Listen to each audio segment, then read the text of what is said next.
दोस्तों, हमारी धरती इस ब्रह्मांड में हुई एक छोटी सी क्रिएशन है जो कि सृष्टि के नियमों के अनुसार ही चलती है।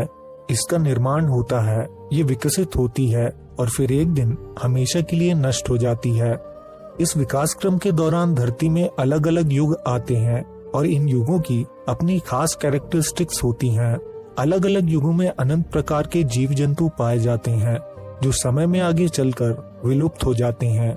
आज हम कलयुग में हैं और इस समय भी धरती में जीवों की लाखों प्रजातियां मौजूद हैं, लेकिन इसके पहले कई बेहद खूबसूरत, चमत्कारी और दिव्य प्रजातियां एग्जिस्ट करती थीं, जो अब शायद विलुप्त हो चुकी हैं। आज के एपिसोड में हम ऐसे ही 3 लॉस्ट माइथोलॉजिकल क्रीचर्स के बारे में जानेंगे जो पहले कभी धरती पर एग्जिस्ट करते थे, तो एपिसोड को अंत तक जरूर देखिएगा। सेंटोर्स। दोस्तों, आपने मिडिवल और फैंटेसी मूवीज में इन जीवों को जरूर देखा होगा, जिनका ऊपर का धड़ इंसान का होता था और नीचे का धड़ घोड़े का। इन्हें सेंटोर्स और फीमेल्स को सेंटोराइट्स कहा जाता था।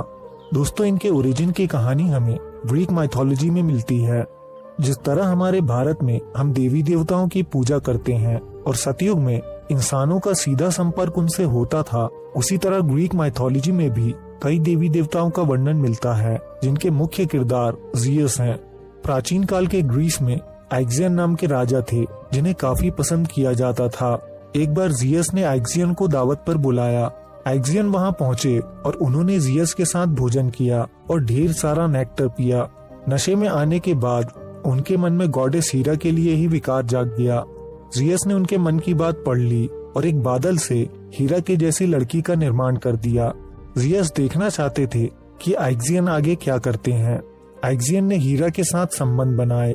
जियस ने आइक्सियन को हमेशा के लिए अंडरवर्ल्ड में कैद कर दिया, लेकिन वो क्लाउड तब तक प्रेग्नेंट हो चुका था। इस क्लाउड से जन्म हुआ दुनिया के पहले हाइब्रिड सेंटोर का। सेंटोर्स उस दौरान थैसली और अर्केडिया के पहाड़ी इलाकों में फैल गए और उनकी आबादी काफी बढ़ गई थी।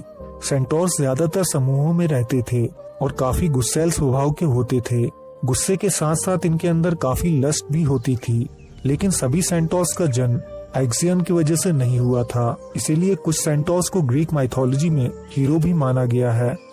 ग्रीक माइथोलॉजी में क्रोनोस का नाम भी काफी मशहूर है, जो सेमी डिवाइन बीइंग थे। क्रोनोस को एक बार जंगल में एक वाटर निम्फ दिखाई दी जिसका नाम फिलीरा था। क्रोनोस उस पर मोहित हो गए और उन्होंने फिलीरा के साथ संबंध बनाए।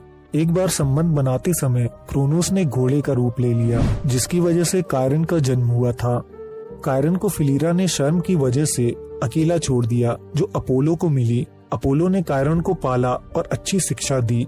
कायरन बाकी सेंटोर से विपरीत बुद्धिमान, संगीत में निपुण, आर्चरी में मास्टर और जिम्नास्टिक्स में एक्सपर्ट थे। इसके अलावा कायरन को आयुर्वेदिक मेडिसिन का पूरा ज्ञान था। कायरन सेंटोर्स के लीडर बने और उन्होंने बाकी सेंटोर्स को अपने व्यक्तित्व से ऊपर उठकर एक डिवाइन बीइंग बनने में मदद की। यही वजह है कायरन को ग्रीक माइथोलॉजी का हीरो माना जाता है। दोस्तों, सेंटोर्स का जिक्र भारत में भी मिलता है। महाभारत काल में हिमालय की पर्वत श्रृंखला में मौजूद मंदरा पर्वत में किन्नर प्रजाति रहती थी। ये आधे इंसान और आधे घोड़े थे। इसके अलावा कालीबंगन में मिले आर्टिफैक्ट्स में ऐसे साक्ष्य पाए गए हैं जो भारत में सेंटोर्स के होने के सबूत हैं, जैसे 2600 से 1900 बीसी पुरानी सिलेंडर सील, जिसे इंडस वैली सिविलाइजेशन की साइट पर खोजा गया था। इसमें एक ऐसे युद्ध को दर्शाया गया है जिसमें इंसानों के साथ साथ सेंटोर्स भी शामिल थे। यूनिकॉर्न। यूनिकॉर्न एक लेजेंडरी क्रीचर है जिसके पास कई मैजिकल एबिलिटीज होती हैं। ये एक व्हाइट हॉर्स या गोट की तरह दर्शाया गया है, जिसका मुंह घोड़े का है और इसके पास एक मैजिकल हॉर्न होता है। इस मैजिकल क्रीचर को प्यूरिटी और ग्रेस का प्रतीक माना गया है। बाइबल के कुछ पोएटिक पैसेजेस में रैम का जिक्र मिलता है, जिसका ट्रांसलेशन यूनिकॉर्न होता है। ग्रीक माइथोलॉजी में साइसियोलॉगस का वर्णन मिलता है, जो यूनिकॉर्न का ही दूसरा नाम है। माना जाता था कि साइसियोलॉगस एक स्ट्रॉन्ग और फियर्स एनिमल है। इसकी रफ्तार इतनी तेज होती थी कि इसे पकड़ना असंभव था। इसे पकड़ने का एक ही तरीका था, यूनिकॉर्न सिर्फ प्योर और वर्जिन लड़कियों के पास आता था।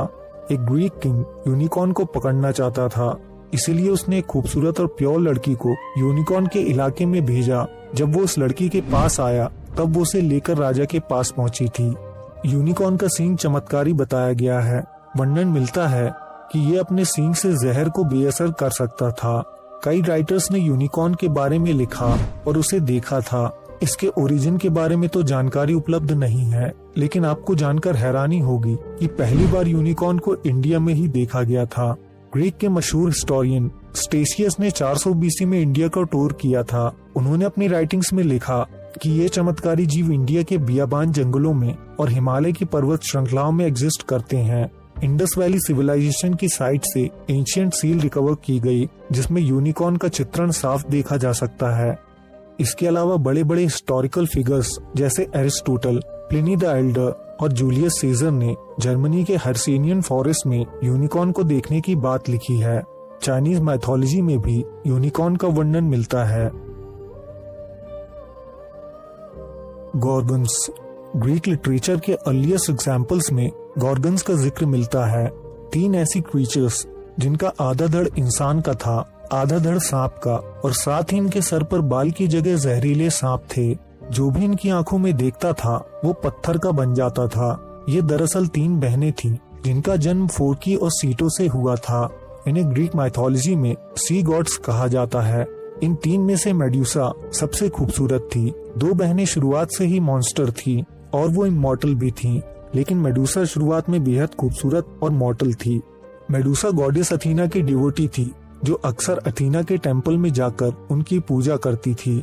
हजारों लोग अथीना के टेम्पल में सिर्फ मेडुसा की एक झलक पाने के लिए जाते थे, लेकिन मेडुसा एकदम प्योर थी।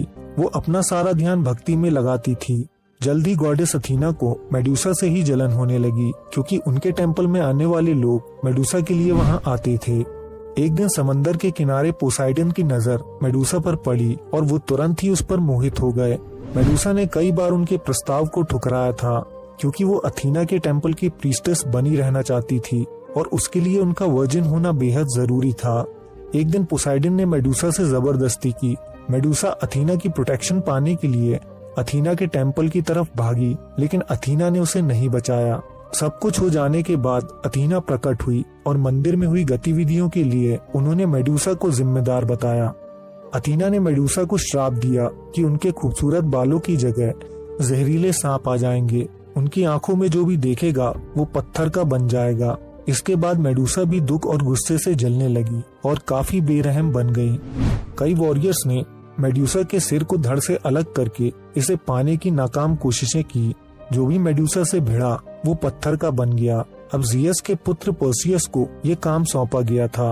पर्सियस को एक हेलमेट दिया गया जिससे वो मेडुसा के सामने इनविजिबल हो जाए, और इसी बात का फायदा उठाकर पर्सियस ने मेडुसा का सिर धड़ से अलग कर दिया था। इसके बाद मेडुसा के सिर का इस्तेमाल करके पर्सियस ने कई वॉरियर्स को हराया था। बची हुई 2 बहनें अंडरवर्ल्ड के एंट्रेंस पर रहती थीं और उसे गार्ड करती थीं। ये एंट्रेंस अंडरग्राउंड वर्ल्ड तक पहुंचने का रास्ता था, जो आज भी मौजूद है। ये कोई नहीं जानता कि गॉर्गन सिस्टर्स का क्या हुआ। क्या वो आज भी अंडरवर्ल्ड के एंट्रेंस पर मौजूद हैं, या फिर उनका भी अंत हो चुका है। हमारी सृष्टि में एक से बढ़कर एक जीव निवास करके विलुप्त हो चुके हैं। अगर आज वो हमारे बीच होते तो शायद ये दुनिया और भी ज्यादा कलरफुल होती। आज के एपिसोड में बस इतना ही।